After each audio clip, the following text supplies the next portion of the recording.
Hi everyone, guys. If you're new to RBI Grade B examination, there's a good chance that you might be searching for the pattern. Pattern को समझना एक तो बहुत ज़रूरी है क्योंकि पैटर्न को समझकर ही हम एग्ज़ाम की नीड को समझ सकते हैं और एग्ज़ाम की नीड को समझकर ही हम रेलेवेंट चीज़ें पढ़ सकते हैं। तो आप इसके बजाय कि आप 10 अलग अलग वेबसाइट्स पे जाएं, अलग अलग वीडियोस देखें, I am going to tell you in one single video entire thing about the pattern. हम सबसे पहले डिफरेंट फेजेस की बात करेंगे जो आरबीआई ग्रेड बी एग्जामिनेशन में होते हैं। फिर हम देखेंगे कि फेज 1 का क्या पैटर्न है, फेज 2 का क्या पैटर्न है और इंटरव्यू का क्या पैटर्न रहता है। तो सारी चीजें मैं एक ही वीडियो में डिस्कस करने वाला हूं। You will get complete information about RBI grade B exam pattern. जिन लोगों ने पहले ही पैटर्न के वीडियोस देख रखे हैं या उनको पैटर्न मालूम है, I think they can just skip this video क्योंकि it is going to be the same information but for new aspirants who are going to start for RBI grade B this year. अब अगर आप RBI grade B के लिए नए हैं तो आप आरबीआई ग्रेड बी की free guide book please download कीजिए। ये जीरो कॉस्ट पे अवेलेबल है और इसका लिंक वीडियो के डिस्क्रिप्शन में दिया हुआ है।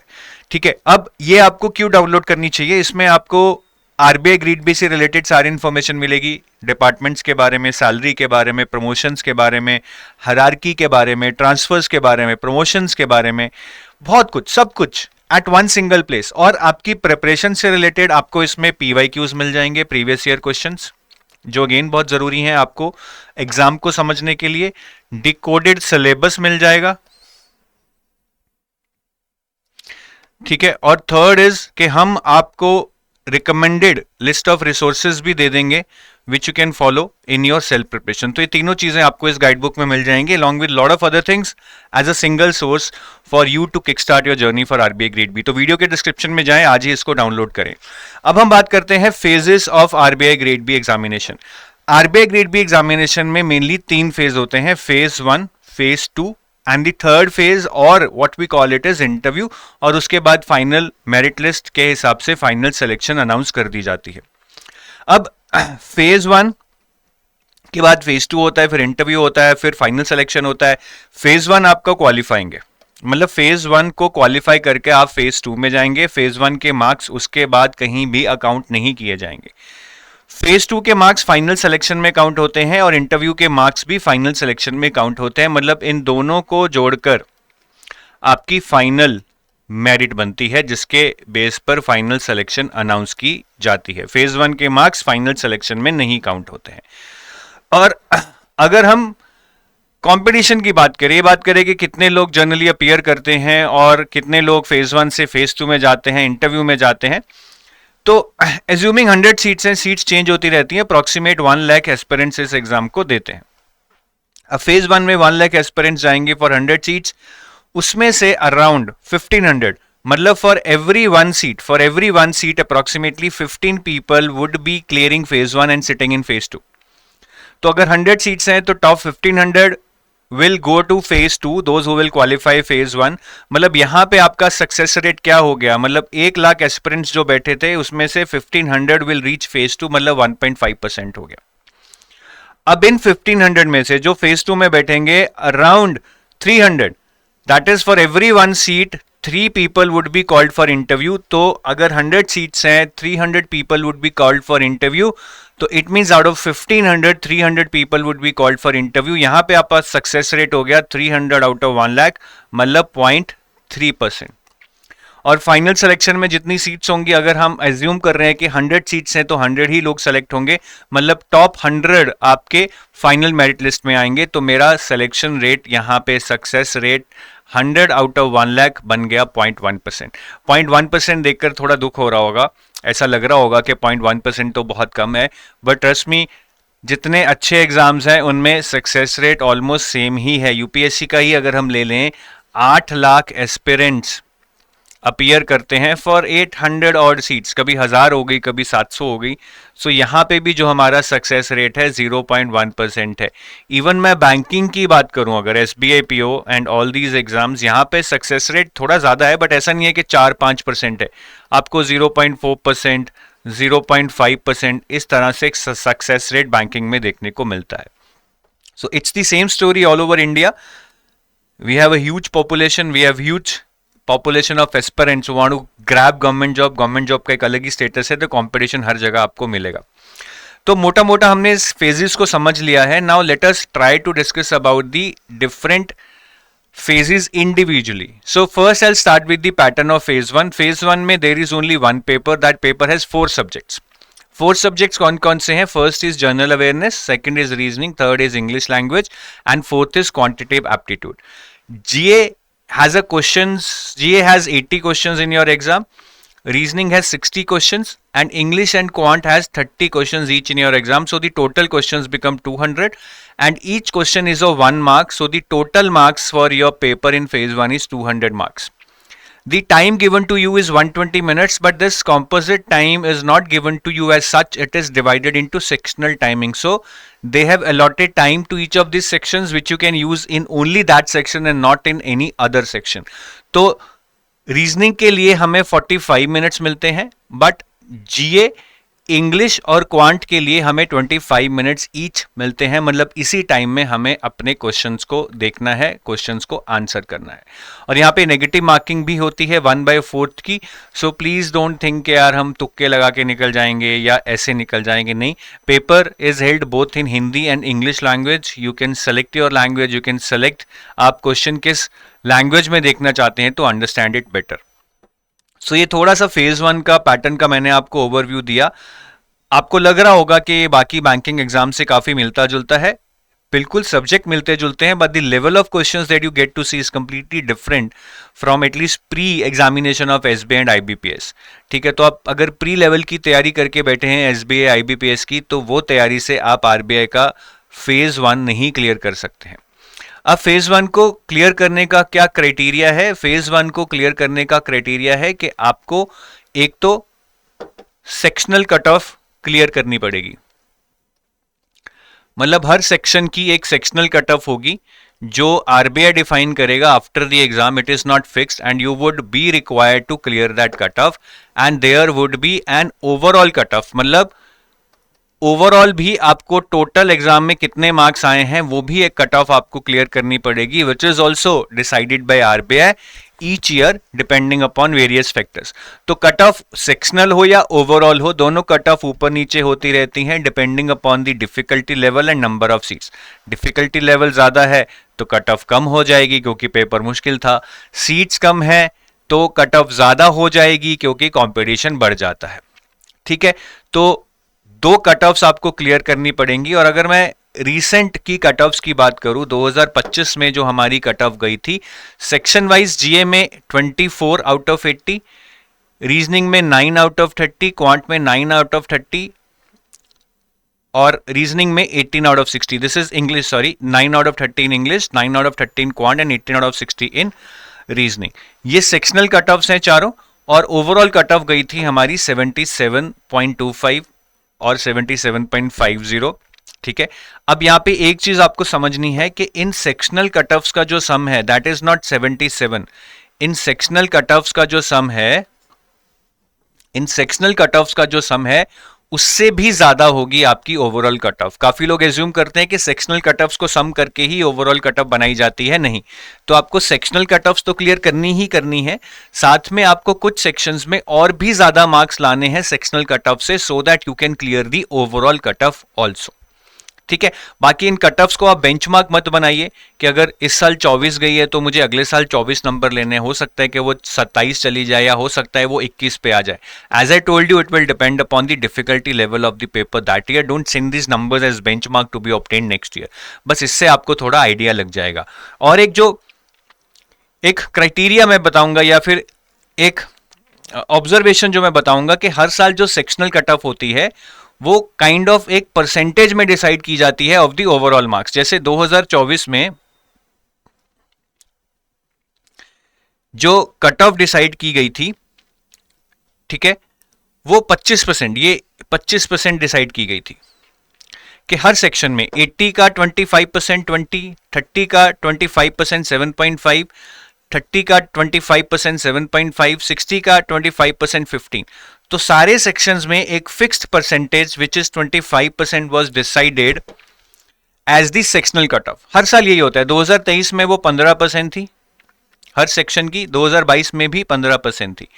2025 में इसको 30% किया गया, इसको इंक्रीज किया गया, partly due to because the level of the paper was easy. तो यहां पे आप देख सकते हैं 24 is 30% of 80, 9 is 30% of 30, 18 is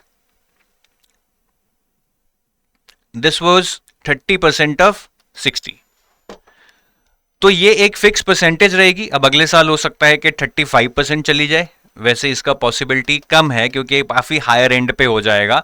हो सकता है कि ये वापस 25% पे आ जाए, but on what factors it would depend is the difficulty level of the paper. अगर पेपर मुश्किल आता है तो शायद ये वापस 25% पे चली जाए। बस इससे आपको आइडिया लग गया होगा कि how does it vary and what are the factors which can impact it. So आप अपने हिसाब से तैयारी कीजिए। अगर पेपर आसान आता है तो ज्यादा मार्क्स लीजिए, पेपर मुश्किल आता है तो कम मार्क्स से भी आप पास हो सकते हैं। So that was about the pattern of phase 1।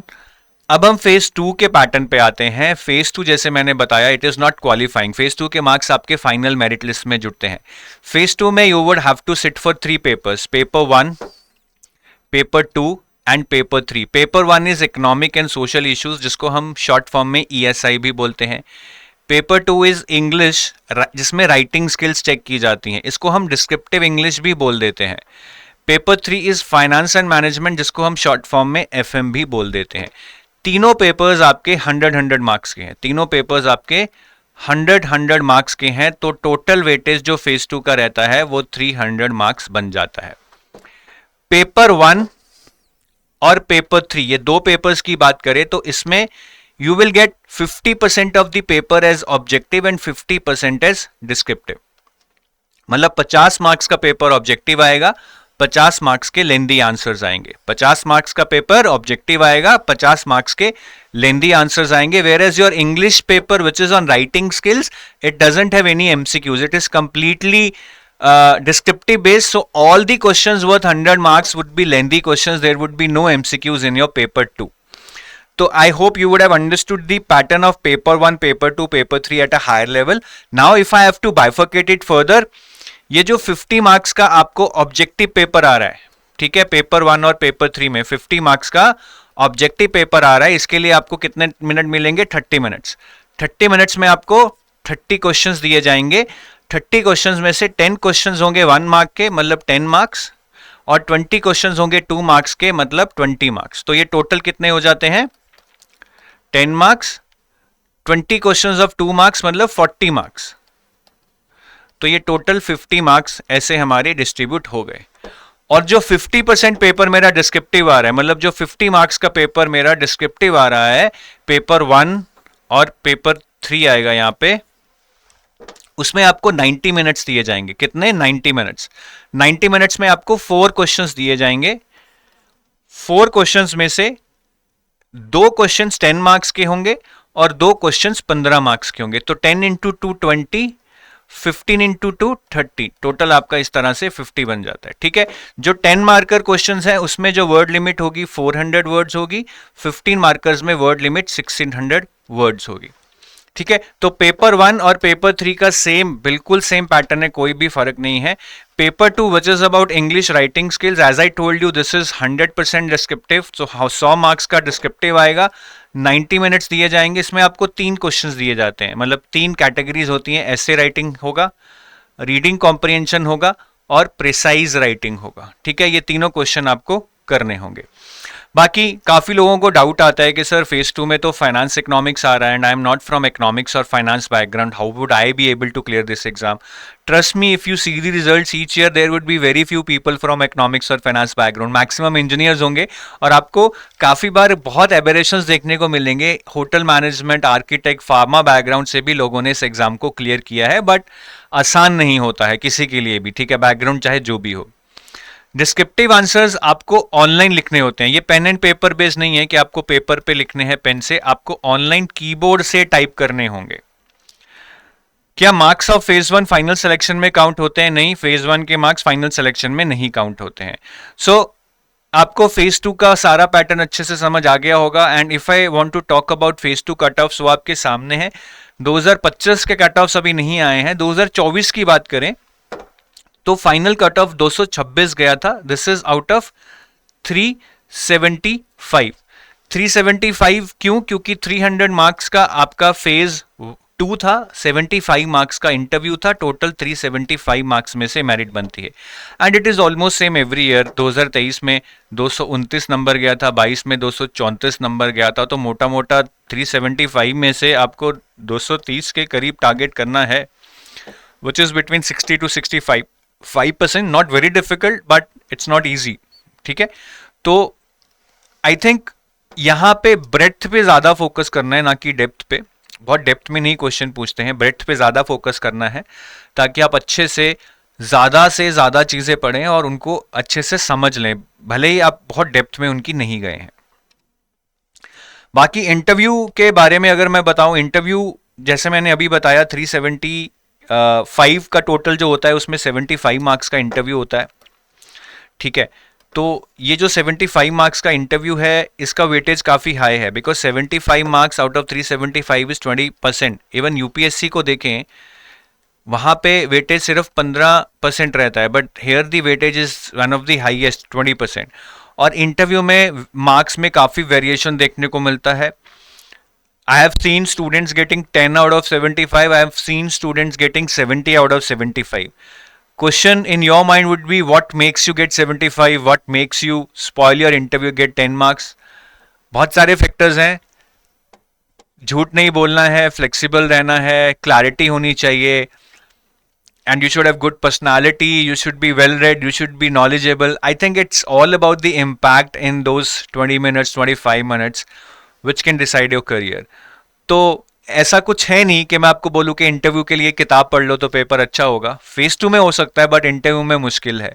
तो ज़्यादा से ज़्यादा मेहनत फेज 2 में करो, ताकि फेज 2 में इतने अच्छे मार्क्स ले आओ कि उसके बाद इंटरव्यू में अगर मार्क्स कम भी आए, 75 में से 30 भी आए, 35 भी आए, सो that also, in that scenario also you are able to get into the final list. और इंटरव्यू भी आप हिंदी या इंग्लिश किसी भी लैंग्वेज में दे सकते हैं।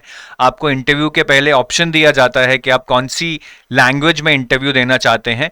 आप कोई भी लैंग्वेज चुनिए। माय ओनली पॉइंट इज कि आप प्लीज अपना इंटरव्यू उस लैंग्वेज में दीजिए in which you are able to express yourself, right? In which you are able to articulate yourself. That is more important rather than the language of the interview. तो I hope I am clear about the pattern. बाकी अगर आप RBI grade B के courses देख रहे हैं तो हमारे पास गोल्ड कोर्स है और सिल्वर कोर्स है आरबीआई ग्रेड बी के लिए। Gold course is for phase 1 + 2 + interview. Silver course is for phase 2 + interview. ठीक है, सिल्वर कोर्स में आपको फेज 1 का क्वांट, रीजनिंग, इंग्लिश नहीं मिलेगा, बट फेज 1 के जो करंट अफेयर्स हैं वो आपको मिल जाएंगे, because they overlap with phase 2। बाकी गोल्ड कोर्स में तो आपको सब कुछ मिलेगा। फेज 1 2 इंटरव्यू की फुल प्रिपरेशन मिलेगी, फुल मेंटरशिप गाइडेंस भी आपको इस कोर्स में दी जाएगी। So I wish you all the best. Thank you, have a nice day, bye bye.